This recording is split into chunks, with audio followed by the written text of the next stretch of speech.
Hello, everyone. It's CJ Miller. I'm in Shreveport, Louisiana, and I'm here with this Chefman countertop cooking device. Uh, and I just did a rotisserie pork loin. So we'll see. We'll see what's up. But basically, I just took half of a pork loin that I had and coated it with uh, Cajun seasonings and basically uh, about once or twice while it was going. And I had it rotating or rotisserie or whatever it is. I had it turning for about an hour and 20 minutes, and I did that at about 350 degrees. This particular device, one thing I like, and I don't think it matters that much because of the way that it functions, and it's smaller and therefore it retains more heat. But then there's various different heat sources and things like that, and it circulates. One of the things is that the numbers uh, start at 200 and go to 400, but they're in increments of 50, differences of 50 for the value. So it goes from 200 to 250 to 250 to 300 to 300 to 350. So I need to find out. I guess I should read the manual and find out if the spaces in between also matter. Uh, I don't know. That'd be one thing to know. And the reason why, uh, the timer also goes in increments that are approximated 10 minutes apart. So, you know, who knows? Anyway, uh, but I do like the things that I've done with it so far. One thing I want to do with catfish is I maybe want to use a moist uh, breading batter or something like that instead of a dry corn flour. Either that or you're going to end up having to base some butter over it about halfway through or something like that. And it's like, it's no more special than say a regular oven.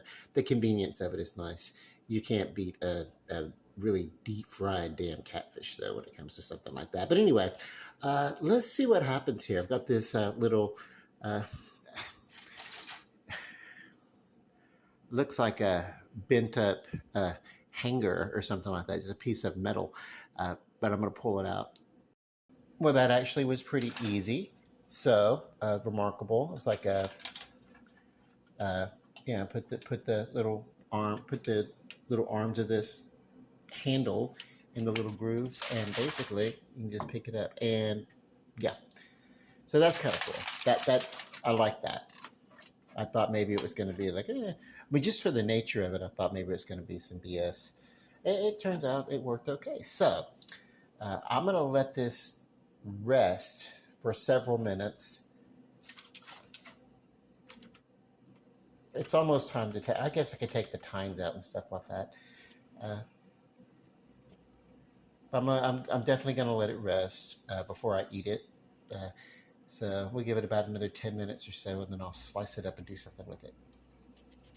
So this part's pretty easy. Just kind of like loosen this key here, and that allows the fork to just slide right off. And you want to do this on each end of the roast. So yeah, loosen those forks up, and then they'll come apart. One side will come off, and then the other side will probably the vise will probably still be on the rod that goes through it. But basically, you tilt it up, and it basically just kind of like slides right off. Just a little bit of pressure on one end. That's kind of good. So I'm going to cut into this thing now, and I want to see how it looks on the inside. And it's rested enough I can do that. Hey, so check this out. I moved over to this counter so I can use a little bit of a cutting board. I don't want to cut up my pan accidentally. Grab a good uh, meat fork and a really great sharp knife and just make a good cut. And let me show you. This is just about the amount that I'm talking about. It's just, if you look, there's just a slight pinkishness. If you're a little sketchy about that, let me tell you, you don't need to be. If you wanted to, you could let this rest another few minutes before you cut into it. I can still see steam coming off of this. Hang on, let's plate it up and have a bite. So here, nothing too fancy. I'm really just going to taste this and eat. One of the things on my diet is that if I eat like a smaller portion like this and then wait a few minutes, I find out that I'm actually incredibly full versus if I'm fill the plate up and I like just scarf the whole plate. Like the faster I eat, the more I scarf, the more I eat. I found out, so it's actually better to take my time. One of the things that I did, I used a Tony's blend, a Cajun blend, uh, red pepper blend for you people who are not Louisiana Cajun. Uh, and then as it was cooking, I basted in a balsamic vinaigrette. Um, so between those two flavors, yeah, you wanna do that. You wanna, even though it's really good and moist, if you overcook a pork loin, it's like oh my god. And then if you yeah, so yeah, but this is very moist. This is just about perfect, just about perfect. I actually could have taken it out a few minutes earlier, I believe, but this is for me like from what I looked at, perfect. Okay, so I'm going to taste it. In case it's a touch spicy, I've got a bit of Swiss cheese, um, cream, milk, and everything. They counter uh, overly spicy food. I think this will be fine. So just remember, if you do decide to cut away from a piece as it's on the rotisserie, do it evenly so that the weight will, be evenly distributed as it turns. But yeah. Mm,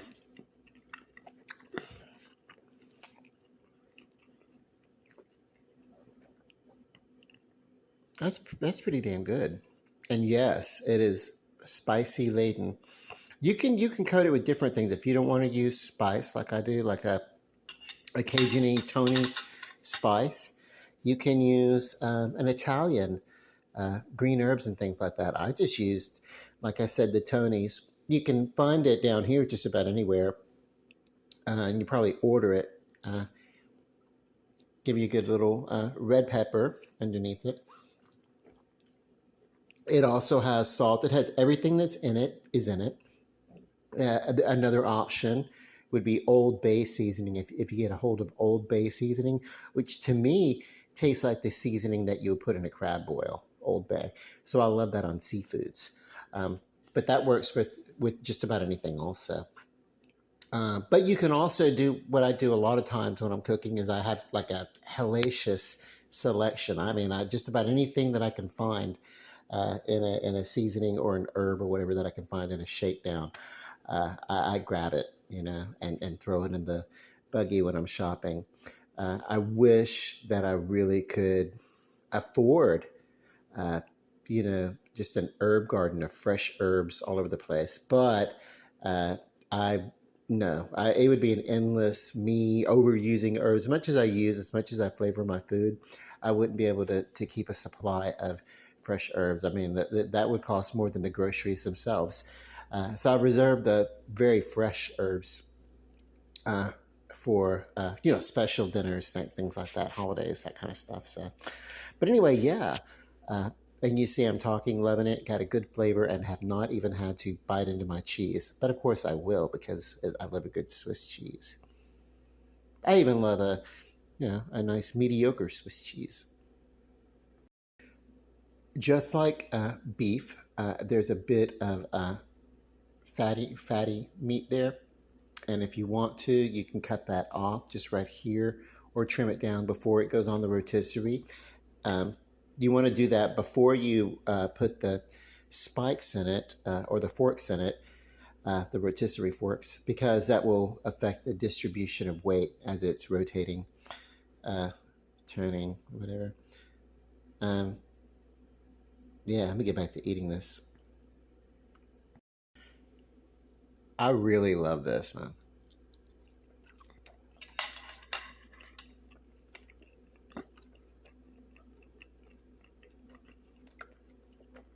Because it's smaller, it retains heat. This is one of the things in my old apartment. I loved that little tiny.